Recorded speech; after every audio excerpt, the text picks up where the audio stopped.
جمال الوجود بذكر الإله وتصفو الحياة بنور هدى. جمال الوجود بذكر الإله. السلام علیکم ورحمۃ اللہ وبرکاتہ. نحمدہ ونصلی علی رسولہ الکریم. اما بعد. میں ہوں یامین ملک اور آپ دیکھ رہے ہیں میرا یوٹیوب چینل فہم و عمل. چینل کو سبسکرائب، لائک اور شیئر بھی کریں اور بیل آئیکن کا بٹن بھی دبا دیں. آج کے سبق میں ہم سورہ بقرہ کی آیت نمبر 25 کے دوسرے حصے کا لفظ مطلب اس کے روٹ ورڈ یعنی مادہ کے حوالے سے سمجھنے کی کوشش کریں گے. قالو، کاف واو لام اس کا روٹ ورڈ ہے قول، بات یا کہنا. ھذا اسم اشارہ ہے یہ. الذی یہ بھی اسم اشارہ ہے، وہی ہے جو. رزقنا دو لفظ ہیں، را زا کاف. رزق نون زبر الف نا ہم. من سے قبل پہلے، وزبر وا اور اتو حمزہ تا یا عطا دینا آنا. بہی یہ بھی دو لفظ ہیں، باجر بھی ساتھ ہی اس کے یا اس سے. متشابہہ یہ بھی دو لفظ ہیں. شین با ہا اس کا روٹ ورڈ ہے شبہ، ملتے جلتے، اور ہا یہ بھی اسم اشارہ ہے اس سے. وزبر وا اور لہم دو لفظ ہیں، لم زبر لا کے لیے، ہم ان کے لیے. فی ہا یہ بھی دو لفظ ہیں، فی میں، ہا اس میں. ازواج زا واو جیم زوج بیویاں. مطہرہ طہارہ طہر پاک. وزبر وا اور ہم وہ. فیہا دو لفظ ہیں، فی میں، ہا اس میں. خالدون خا لام دار خود ہمیشہ. قالو وہ کہیں گے، ھذا الذی یہ تو وہی ہے. رزقنا جو ہم بطور رزق دیے گئے. من قبل اس سے پہلے. وَأُتُوا بِهِ مُتَشَابِهًا اور وہ دیے جائیں گے اس سے ملتے جلتے. وَلَهُمْ اور ان کے لیے. فِيهَا أَزْوَاجٌ مُطَہَّرَةٌ اس میں پاکیزہ بیویاں ہوں گی. وَهُمْ اور وہ. فِيهَا اس میں.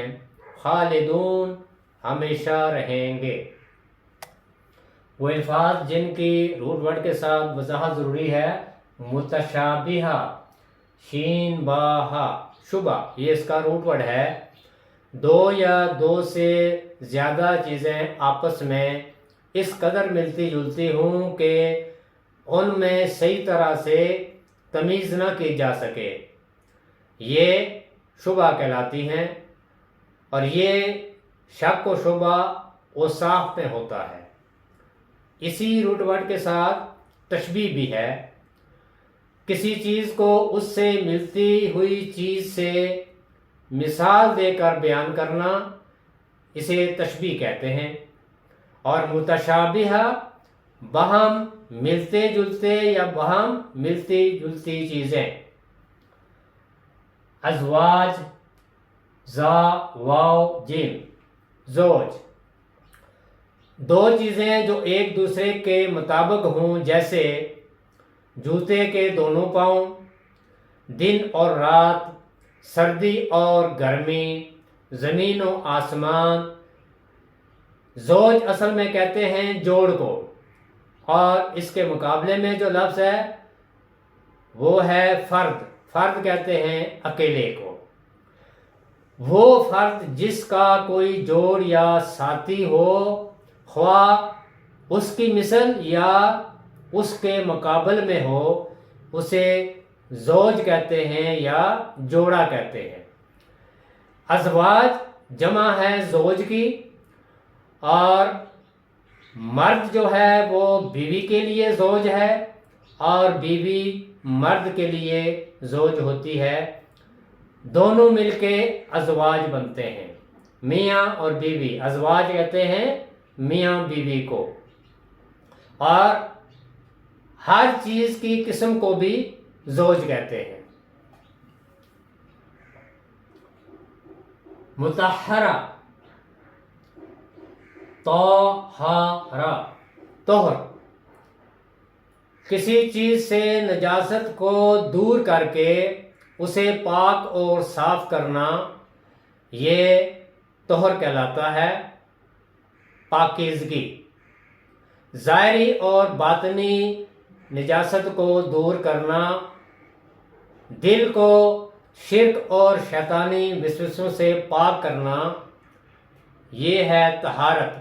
اور طہارت دو طرح کی ہوتی ہے، جسمانی بھی یعنی ظاہری بھی اور باطنی بھی۔ یعنی ایک طہارت وہ ہے جو ظاہری ہے، جسم کے ساتھ کوئی نجاست لگی ہوئی ہے، کوئی گندگی لگی ہوئی ہے، یا کپڑوں کے ساتھ کوئی نجاست ہے تو اس کو پاک کرنا۔ اور دوسری ہے باطنی، یعنی دل کو ہر طرح کے غلط عقائد سے پاک کرنا، شیطانی وسوسوں سے پاک کرنا۔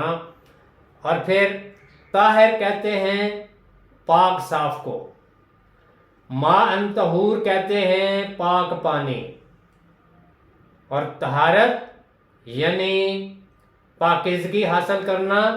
اور پھر طہر کہتے ہیں، اسی روٹ ورڈ کے ساتھ ہے، حالت حیض کا زمانہ جس میں عورت پاک نہیں ہوتی۔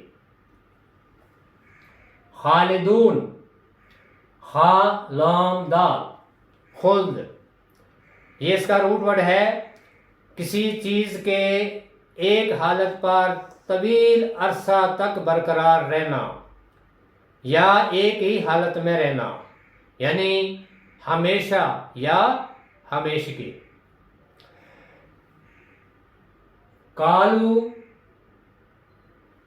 وہ کہیں گے، ھذا الذی، یہ تو وہی ہے، رزقنا، جو ہم بطور رزق دیے گئے، من قبل، اس سے پہلے، وَأُتُوا بِهِ مُتَشَابِهًا، اور وہ دیے جائیں گے اس سے ملتے جلتے، وَلَهُمْ، اور ان کے لیے، فِيهَا، اس میں، اس جنت میں، ازواج مطہرہ، پاک بیویاں ہوں گی، وہم، اور وہ، فیہا خالدون، اس میں ہمیشہ ہمیشہ رہیں گے۔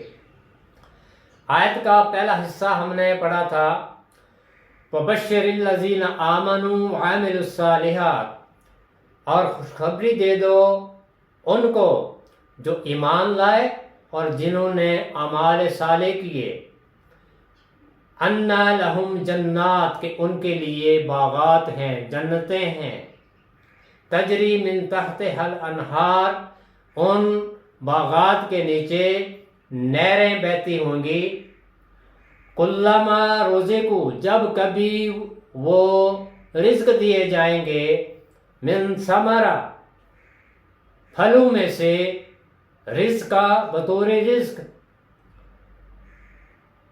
تب وہ کیا کہیں گے، قالوا ھذا الذی رزقنا من قبل،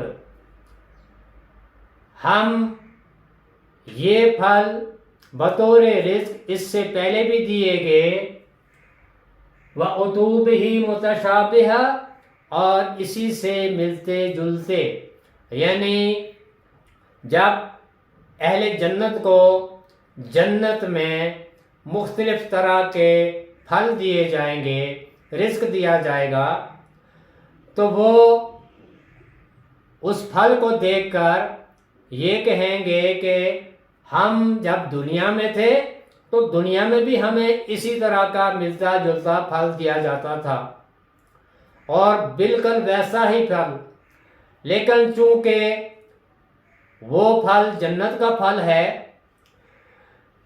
شکل میں تو وہ دنیا کے پھلوں جیسا ہی ہوگا، لیکن ذائقے میں وہ دنیا کے پھلوں کے ذائقے جیسا نہیں ہوگا۔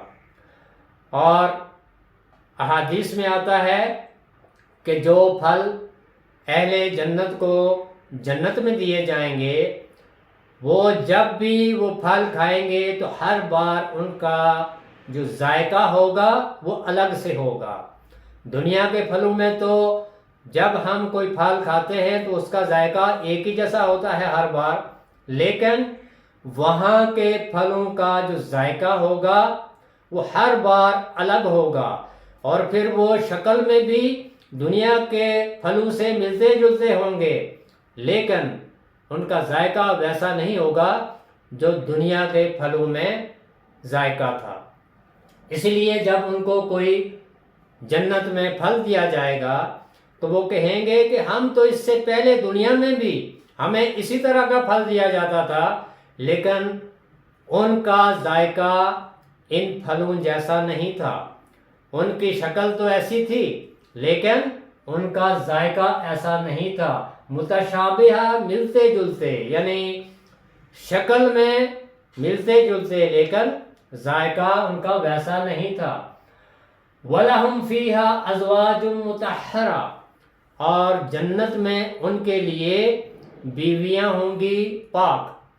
تو یہ جو ازواج ہیں، ازواج مرد عورت کے لیے اور عورت مرد کے لیے زوج ہے، تو جو پاک بیویاں ہوں گی ان کو پاک مرد ہی ملیں گے، اور جو پاک مرد ہوں گے ان کو پاک بیویاں ملیں گی۔ یعنی اگر کسی کی بیوی اچھی نہ تھی دنیا میں تو جنت میں اسے کوئی پاک دوسری بیوی ملے گی۔ اسی طرح سے جو مرد ہوگا اگر وہ دنیا میں اچھا نہیں تھا تو عورت کو اس مرد کے مقابلے میں کوئی پاک مرد ملے گا۔ تو زوج میاں بیوی کو کہتے ہیں۔ جنت میں چاہے کوئی مرد ہو یا عورت ہو، اگر وہ دنیا میں اچھے تھے، نیک تھے، تو آخرت میں بھی ان کو ایک دوسرے کا ساتھ ملے گا، لیکن اگر ان میں سے کوئی ایک نیک ہے اور ایک گناہگار ہے تو نیک کو پاک کو کوئی پاک مرد یا کوئی پاک عورت ملے گی۔ وَلَهُمْ فِيهَا أَزْوَاجٌ مُطَهَّرَةٌ، اور جنت میں ان کے لیے پاک بیویاں ہوں گی، پاک جوڑے ہوں گے۔ مرد کے لیے پاک بیوی اور عورت کے لیے پاک مرد ہوگا۔ وَهُمْ فِيهَا خَالِدُونَ، اور وہ اس جنت میں ہمیشہ ہمیشہ رہیں گے، کیونکہ جب جنتی جنت میں چلے جائیں گے اور دوزخی دوزخ میں چلے جائیں گے تو جنت اور جہنم کے درمیان موت کو ایک مینڈے کی صورت میں آ کے ذبح کیا جائے گا اور اعلان کر دیا جائے گا کہ آج کے بعد کسی پر موت نہیں آئے گی۔ تو جو جس حال میں ہوگا، جہنم والے جہنم میں ہوں گے اور جنت والے جنت میں ہوں گے، اور وہ ہمیشہ ہمیشہ وہاں پہ رہیں گے۔ اللہ تعالیٰ سے دعا ہے کہ اللہ تعالیٰ ہمیں قرآن کے ان الفاظ کو روٹ ورڈ کے مطابق صحیح طرح سے سمجھ کر ان پر عمل کرنے اور ان کو دوسروں تک پہنچانے کی توفیق عطا فرمائے۔ سبحانک اللہم و بحمدک، نشہد ان لا الہ الا انت، نستغفرک و نتوب الیک۔ السلام علیکم ورحمۃ اللہ وبرکاتہ۔